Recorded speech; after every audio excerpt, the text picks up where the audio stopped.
Am I the a-hole for refusing to let my sister move in after she called the cops on me over my car?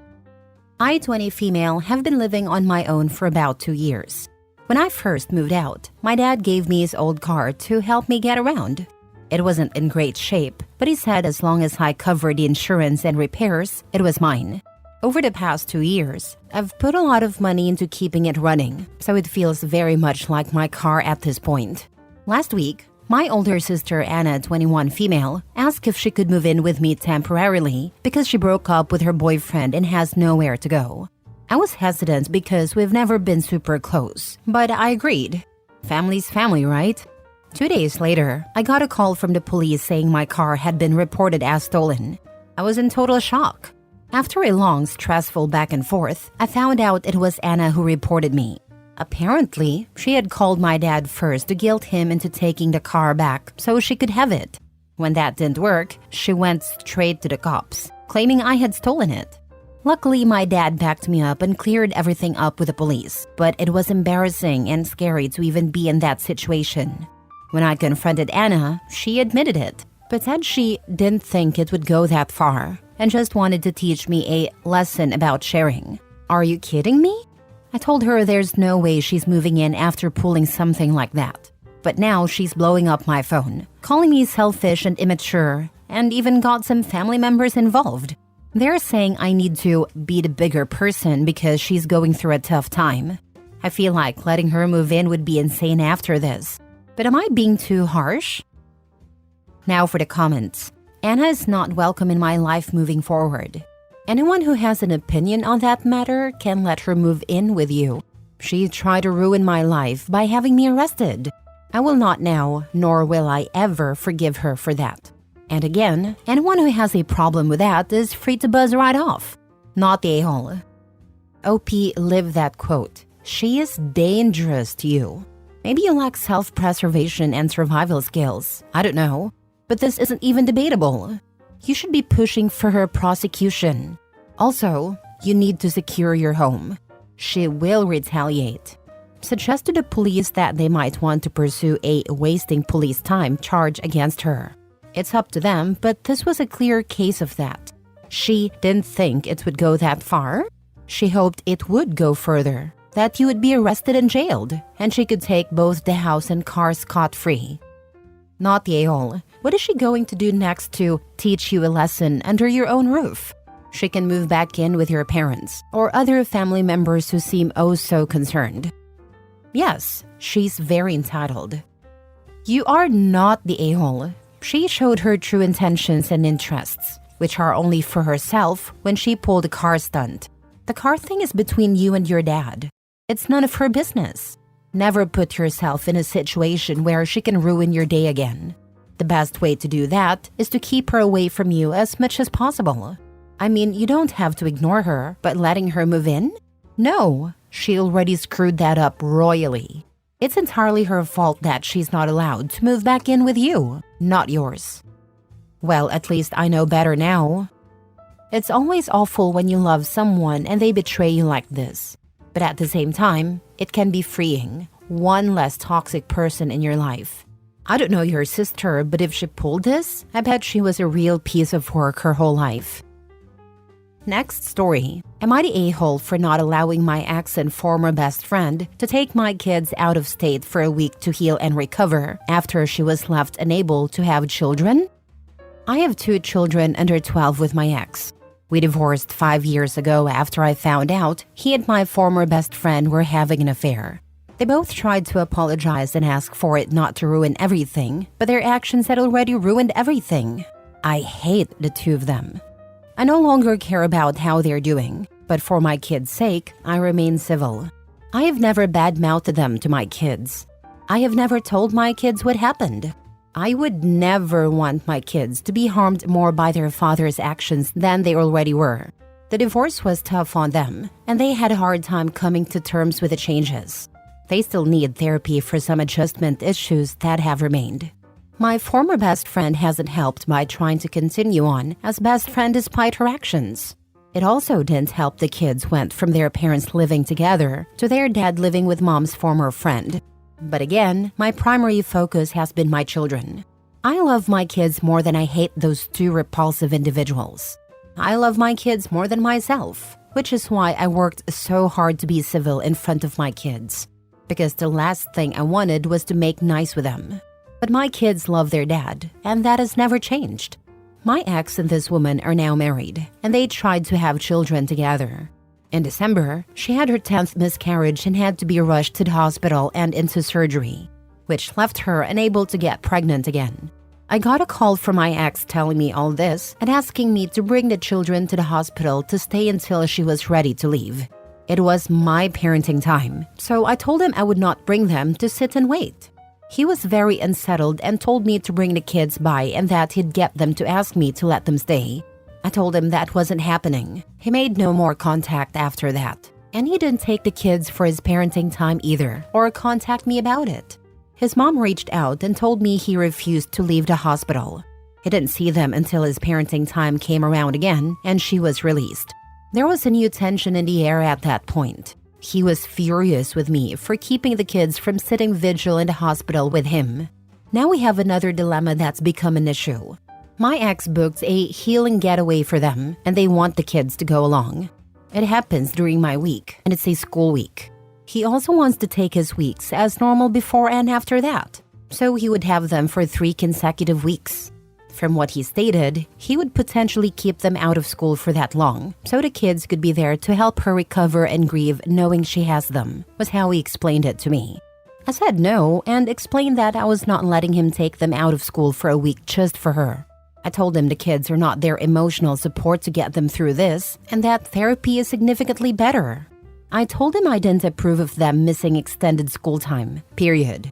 But I wasn't giving up my week for it.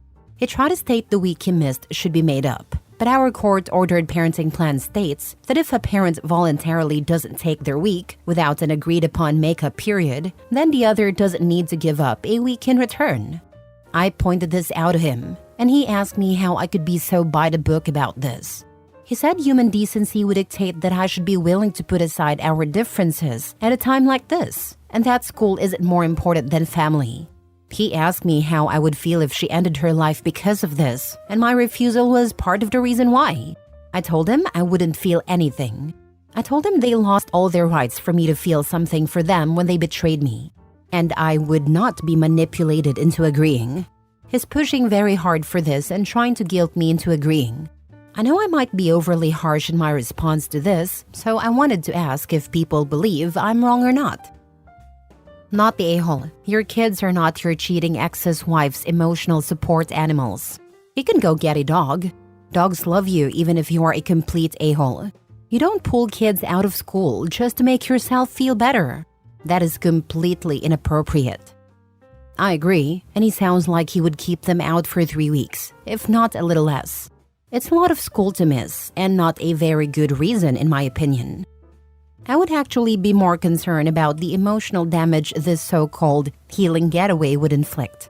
You don't expect kids to provide adults emotional support like that. And you're completely right. 3 weeks out of school is a lot. It may cause them to fall behind a grade and could be considered truancy, because the school would have to agree that the vacation would be an acceptable excuse for missing school. So many things are wrong with your selfish idea.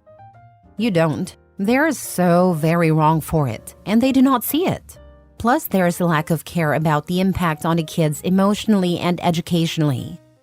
Not trying to scare you at all, but your ex trying to help her heal by having the kids for 3 weeks is ridiculous. He wanted the children during week to sit vigil with him in a hospital, which could have been quite traumatizing to them. For some reason, that didn't occur to him at all. He seemed only focused on her needs. But 3 weeks is plenty of time for the two of them to disappear with your children. The pair of them don't seem to have any guilt whatsoever when it comes to taking things from you. This is a woman who, after stealing your husband, expected you to still be besties. Why wouldn't she want to take your children now that she can't have her own? Because in her mind, you can have more. I thought that also. OP should consider putting a tile or air tag in the kids' backpacks. Backpack, shoes, hair ties. More than one is my idea. Next story. Am I the a-hole for telling my wife to stop treating her sister so badly after her sister confessed to having feelings for me? My wife and I have been married for 10 years and together for 12. We have 2 children. My sister-in-law, Jenna, is a single mom, as her husband sadly passed away 7 years ago. When Jenna's husband passed away, my wife and I provided support for Jenna and her daughter because it was a really traumatic time for them. Over the years, my wife and I spent a lot of time at Jenna's house, and she would often come over to ours. I also developed a really strong bond with my niece. My wife, my children, and I had a close connection with Jenna and her daughter, and we were a tight-knit group. That was until a few months ago, when Jenna confessed something to both me and my wife. We were all drunk and having a good time, and Jenna kind of just blurted out that she had developed feelings for me. I was shocked, and Jenna burst into tears, saying things like how grateful she was that I was a father figure to her daughter. I don't remember too much from that night, except that my wife kicked Jenna out of our house after her confession. My wife and I talked about it the next day, and my wife was obviously very upset.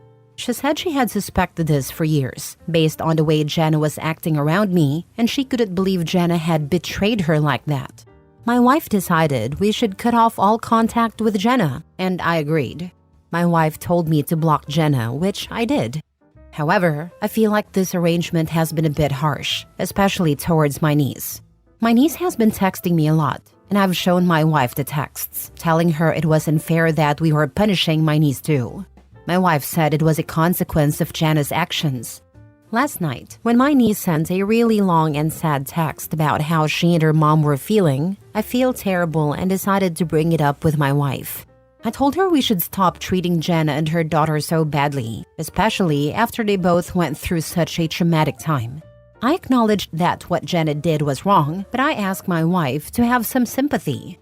I asked her to imagine if she were in Jenna's shoes and one night tragically lost me. I said that would scar her for a lifetime. My wife got really upset after I said that and broke down in tears. She didn't say anything except that she loved me, and she didn't speak to me for the rest of the night. I feel guilty about what I said. I didn't intend to make my wife feel like this. Was I the a-hole? Now for the top comments. Your wife is correct about creating some distance. Your sister-in-law and niece are clearly slotting you into a partner/dad role, and some boundaries need to be reestablished. The fact that your sister-in-law was bold enough to admit those feelings in front of your wife is already alarming. Also, the wife said she suspected this for years, and still kept quiet and supported Jenna through her grief. The torment of thinking for years that your sister has feelings for your husband? That's the ultimate betrayal, and she must have felt terrible just thinking it. Now Jenna has confirmed the wife was right all along, and OP has the audacity to guilt her for creating distance? That's messed up, OP. Major a-hole. The audacity to say it right in front of your wife. Her sister is insane to me, drunk or not. WTF.